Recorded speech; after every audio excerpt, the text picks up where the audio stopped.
নমস্কাৰ মৰমৰ ছাত্ৰ ছাত্ৰীসকল তোমালোক সকলোকে মোৰ ইউটিউব চেনেল মাই ইংলিছ জ্ঞানলৈ স্বাগতম জনাইছো আশা কৰিছো তোমালোক সকলে ভালে আছা ছাত্ৰ ছাত্ৰীসকল আজি আমি আলোচনা কৰিম অসম চৰকাৰৰ প্ৰাথমিক শিক্ষা বিভাগৰ অষ্টম শ্ৰেণীৰ ইংৰাজী বিষয়ৰ চতুৰ্থটো পাঠ অৰ্থাৎ সেই পাঠটোৰ নাম হৈছে ডক্সৰী লাৰ্নছ এবাউট দ্য পঞ্চায়ত আৰু সেই পাঠটোৰ বিষয়ে আমি আলোচনা কৰিম পাঠটিৰ আৰম্ভণিতে কেইটামান সেন্টেন্স আছে ইয়াতে Do you know who builds our roads, bridges and office building?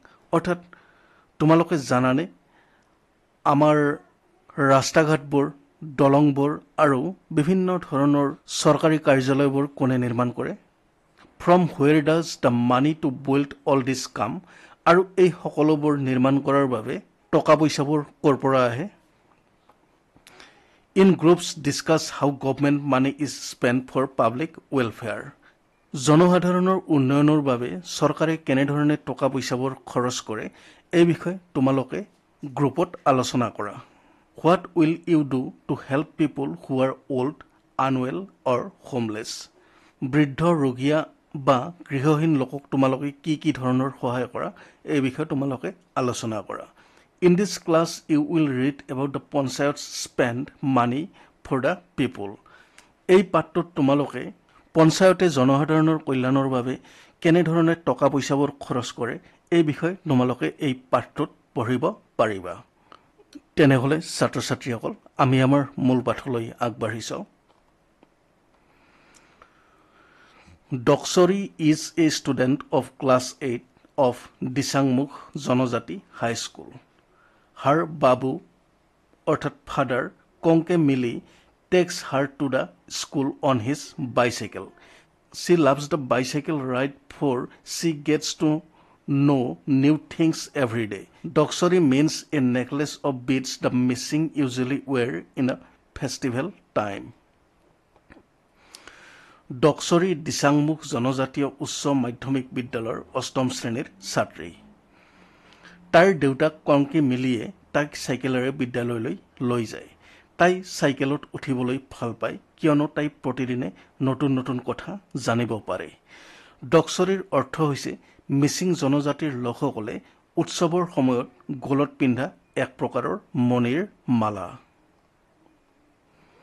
Doksori Isn't that your Panchayat office babu? ডক্সৰীয়ে কৈছে এয়া তোমালোকৰ পঞ্চায়ত হয়নে বাবু বাবু অৰ্থাৎ ফাদাৰ দেউতাক বাবু বুলি কয় ডক্সৰীয়ে কনকে মিলি Yes, my child. It has got a new signboard. তেতিয়া কনকে মিলিয়ে কৈছে হয় মোৰ বাছা ইয়াত এখন নতুন ফলক লগোৱা হৈছে Doksori But what is panchayat বাবু তেতিয়া ডক্সৰীয়ে সুধিছে কিন্তু পঞ্চায়ত কি বাবু কনকে মিলি Long ago, Doksori, Panchayat meant a system of governance by 5 elderly men called Panchgramin Pramukh. Their word was rule. There was no quarrel among the villagers because they respect their Gram Pramukh.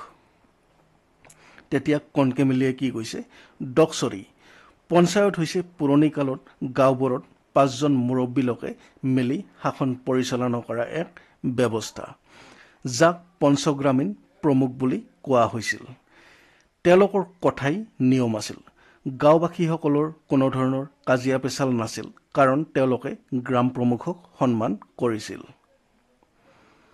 Doksori You are not old and yet you are in the panchayat তেতিয়া ডক্সৰীয়ে সুধিছে তোমাৰটো বয়স হোৱা নাই তথাপি তুমি পঞ্চায়তত আছা যে কনকে মিলি You see, nowadays anyone who is above 21 can contest Panchayat election.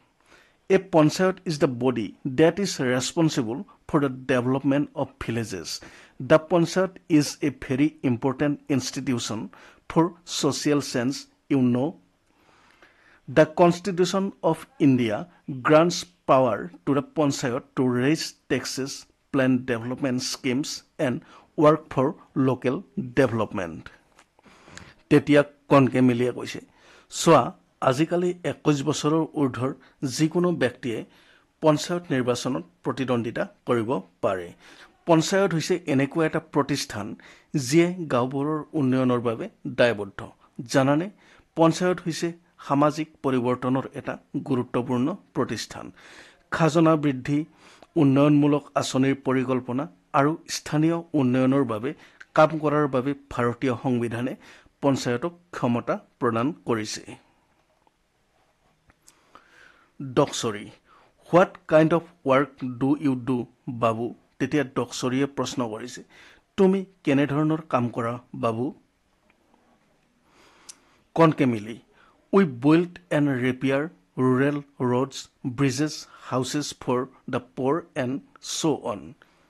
তেতিয়া কনকেমিলিয়ে কৈছে, আমি ৰাস্তা ঘাট, দলং নিৰ্মাণ আৰু মেৰামতি কৰোঁ। দুখীয়া মানুহৰ গৃহ নিৰ্মাণ আৰু আন বহুতো কাম কৰোঁ। Doksori, where do you get all the money from? তেতিয়া ডক্সৰীয়ে কি কৈছে, তোমালোকে এই সকলোবোৰৰ বাবে টকা ক'ৰ পৰা পোৱা? Kankemili, a good question. The panchayat raises a little money from taxes on vehicles, river ghats, bazaars and bills etcetera. তেতিয়া কনকেমিলিয়ে কৈছে, ভাল প্ৰশ্ন কৰিছা। পঞ্চায়তে যান বাহন, নদীৰ ঘাট, বজাৰ আৰু বিলৰ পৰা পোৱা কৰেৰে কিছু টকা সংগ্ৰহ কৰে। Doksori, is the money enough to do so' much work? তেতিয়া ডক্সৰীয়ে কি কৈছে, ইমানবোৰ কাম কৰাৰ বাবে সেই টকাখিনিয়েই পৰ্যাপ্তনে?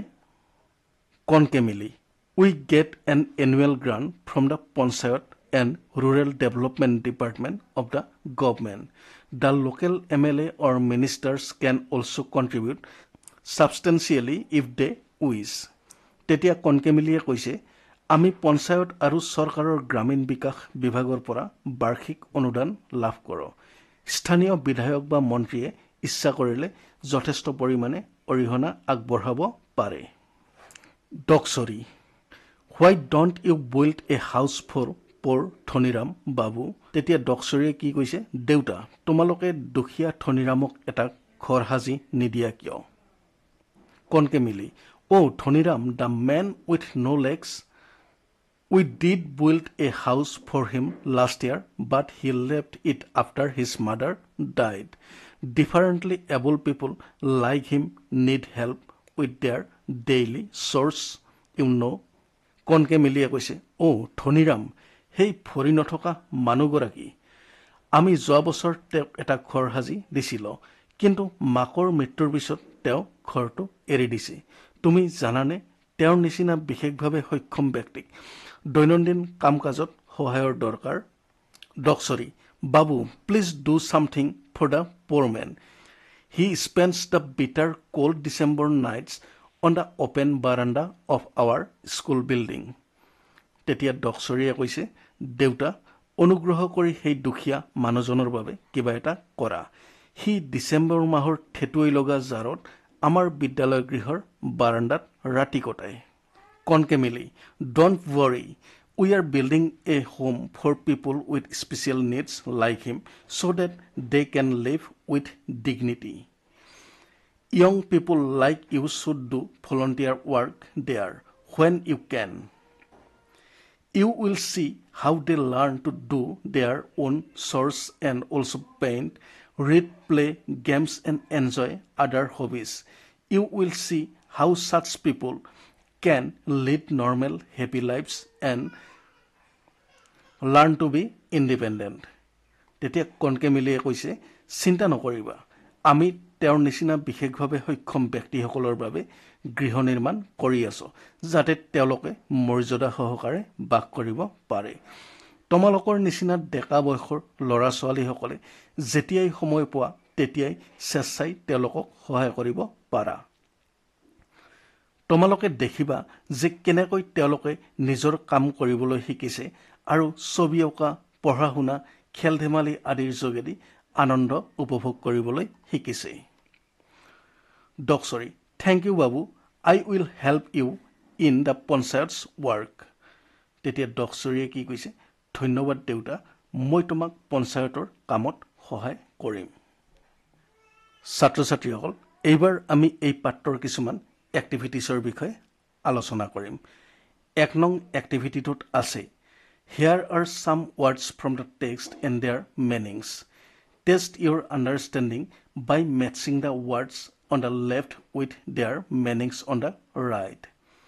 ইয়াতে পাঠৰ কিছুমান শব্দ আৰু তাৰ অৰ্থ দিয়া আছে বাও অংশত থকা শব্দবোৰেৰে হ অংশৰ অৰ্থবোৰ সঠিক ৰূপত মিলাই তোমাৰ বোধ জ্ঞান পৰীক্ষা কৰা অৰ্থাৎ ইয়াতে বাওপিনে কিছুমান শব্দ দিয়া আছে আৰু হপিনে তাৰ অৰ্থবিলাক দিয়া আছে কিন্তু এইবোৰ অলট পালটকৈ দিয়া আছে যেনে ইয়াতে ইনষ্টিটিউচন বুলি যেটো শব্দ আছে তাৰ অৰ্থটো ইয়াতে দিয়া আছে ম্যানাৰ অফ গভৰ্নিং অৰ ৰুলিং তাৰ পিছত ইলেকশন ইয়াৰ অৰ্থটো দিয়া আছে এংগ্ৰি ডিসপিউট আনফ্ৰেন্ডলি ৰিলেশন অৰ্থাৎ ইয়াতে বাওপিনে দিয়া শব্দবিলাকৰ লগত হপিনৰ অৰ্থবিলাকৰ কোনো ধৰণৰ মিল নাই আৰু এইবিলাক আমি মিলাই লিখিব লাগে আৰু এইখিনিৰ বিষয়ে আমি এনসাৰত আলোচনা কৰিম প্ৰথমতে আছে ওয়াৰ্ডটো আছে ইনষ্টিটিউশন মানে প্ৰতিষ্ঠান আৰু তাৰ অৰ্থটো কি হ'ব অৰ্গানাইজেশ্যন অৰ সোসাইটি তাৰ পিছৰ শব্দটো আছে ইলেকশন মানে নিৰ্বাচন আৰু তাৰ অৰ্থটো কি হ'ব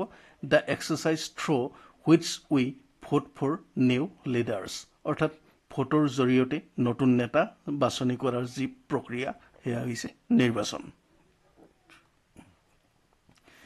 সিনসিয়াৰিটি মানে সচেতনতা আৰু তাৰ অৰ্থটো কি হ'ব ডেভোশন টু এ পাৰপজ কোনো এক উদ্দেশ্যৰ বাবে উৎসৰ্গিত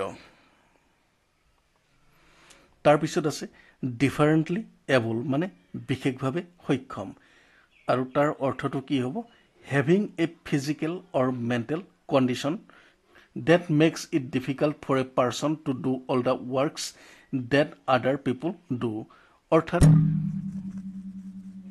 আন কোনো ব্যক্তিয়ে কৰা কামবোৰ কৰিবলৈ অক্ষম হোৱা এক প্ৰকাৰৰ শাৰীৰিক বা মানসিক অৱস্থা আৰু তাকে কি বুলি কোৱা হয় ডিফাৰেন্টলি এবল অৰ্থাৎ বিশেষভাৱে সক্ষম তাৰ পিছৰ ওয়াৰ্ডটো আছে স্কিম অৰ্থাৎ আঁচনি আৰু তাৰ অৰ্থটো হৈছে প্ল্যানস অৰ্থাৎ পৰিকল্পনা তাৰ পিছৰটো আছে সাবস্টেন্সিয়াল মানে বুজন পৰিমাণৰ আৰু তাৰ অৰ্থটো হৈছে large in size or amount অৰ্থাৎ আকৃতি বা পৰিমাণত ডাঙৰ ৰুৰেল মানে গ্ৰাম্য তাৰ অৰ্থটো হৈছে relating to the village or the countryside গাঁৱৰ সৈতে সম্পৰ্কিত তাৰ পিছৰ শব্দটো আছে টেক্স মানে কৰ আৰু তাৰ অৰ্থটো হৈছে the money citizens of a country have to pay the government to help it do different kinds of work বিভিন্ন কামকাজৰ বাবে দেশৰ নাগৰিকে চৰকাৰক দিয়া বাধ্যতামূলক বৰঙনি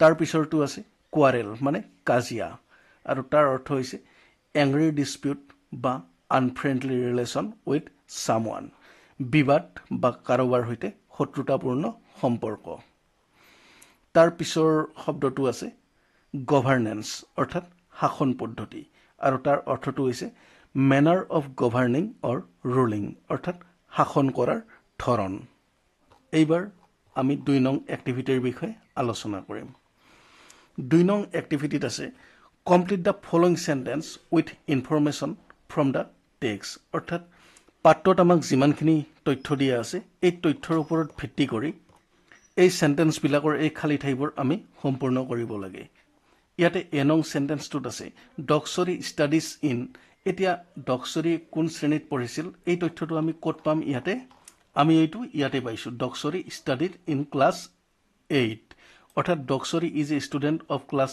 8 আৰু তেনেহলে আমি ইয়াৰ এনসাৰটো আমি তলত চাই লম ডক্সৰি ষ্টাডিড ইন ক্লাছ 8 তাৰ পিছত The name of her school is তাই বিদ্যালয়খনৰ নাম কি আছিল The name of her school is Disangmukh জনজাতি হাই school Her father's name is তেওঁৰ দেউতাকৰ নাম কি আছিল Her father's name is কনকে মিলি He works in the তেওঁ ক'ত কাম কৰে He works in the panchayat office তেওঁ পঞ্চায়ত কাৰ্যালয়ত কাম কৰে তাৰ পিছৰটো আছে ডক্সৰি goes to school on ডক্সৰিয়ে কিহেৰে স্কুললৈ যায় ডক্সৰি goes to school on her father's bicycle দেউতাকৰ চাইকেলত উঠি স্কুললৈ যায় তাৰ পিছৰটো আছে ডক্সৰি loves to ride because she ডক্সৰি কিয় চাইকেলত উঠি ভাল পায় কাৰণ she gets to know new things every day কাৰণ তাই প্ৰতিদিনে একোটা নতুন কথা জানিব পাৰে তাৰপিছত জি নম্বৰ সেন্টেন্সটো আছে to contest the panchayat election one has to be আৰু পঞ্চায়ত প্ৰতিদ্বন্দ্বিতা কৰিবলৈ এজন মানুহৰ কি হ'ব লাগিব to contest the panchayat election one has to be above 21 years old অৰ্থাৎ পঞ্চায়তত প্ৰতিদ্বন্দ্বিতা কৰিবলৈ এজন মানুহে 21 বছৰ ওপৰত হ'ব লাগিব ছাত্ৰ ছাত্ৰীসকল আমি ইতিমধ্যে ডক্সৰী লাৰ্নড এবাউট দ্য পঞ্চায়ত নামৰ পাঠৰ মূল অংশখিনিৰ আলোচনা কৰাৰ লগতে 1 নং এক্টিভিটি আৰু 2 নং এক্টিভিটিৰ বিষয়ে আলোচনা কৰিলো অহা পাঠত আমি 3 নং এক্টিভিটিৰ লগতে তাৰ পৰৱৰ্তী এক্টিভিটিজ বিলাকৰ বিষয়ে আলোচনা কৰিম তেনেহলে ছাত্ৰ ছাত্ৰীসকল আজিৰ পাঠ আমি ইমানতে সামৰণি মাৰিছো ধন্যবাদ